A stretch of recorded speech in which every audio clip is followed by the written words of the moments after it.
Le roi Ino avait 2 enfants, Élé et Phrixos, d'un premier mariage.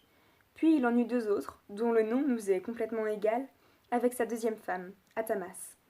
Cette dernière reprochait à son mari de préférer ses premiers enfants aux siens, bien qu'en vérité elle était juste jalouse que son mari ait gardé des souvenirs de son ex, fussent ses enfants.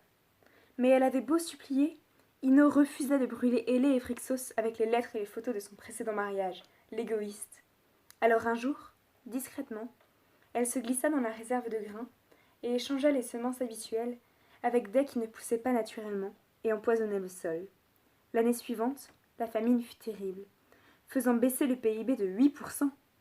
Le roi, paniqué, ordonna à l'un de ses serviteurs d'aller voir l'oracle afin de savoir comment régler la crise.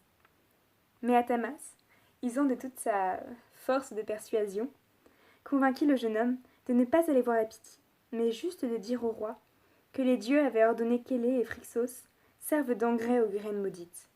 Alors, Ino, désespéré, réunit toute la famille autour de l'autel du sacrifice et leva son bras, prêt à verser le sang de sa fille et son fils, sa bataille, le fruit de ses entrailles. Mais sur l'Olympe, Zeus était scandalisé qu'une telle horreur puisse être commise au nom des dieux. Que des enfants soient assassinés, bon, pourquoi pas, chacun occupe ses week-ends comme il veut. Mais que cela lui soit imputé, c'était hors de question. Imaginez, ce serait une catastrophe en termes de communication. Alors, il retira le mouton d'or d'Atrée, qui n'en était pas digne, et l'envoya sauver les enfants. Le roi Ino avait toujours le bras suspendu dans les airs, hésitant à commettre l'irréparable. Levant les yeux au ciel pour prendre son souffle, avant de voler celui de ses enfants, il vit le mouton d'or, car oui, les moutons dorés peuvent voler. Celui-ci, comme dans un rêve, descendit des cieux, prit les enfants sur son dos et repartit, sans un bruit. Il emmena Élé et Phrixos au loin, les faisant voler à travers des paysages plus éblouissants les uns que les autres.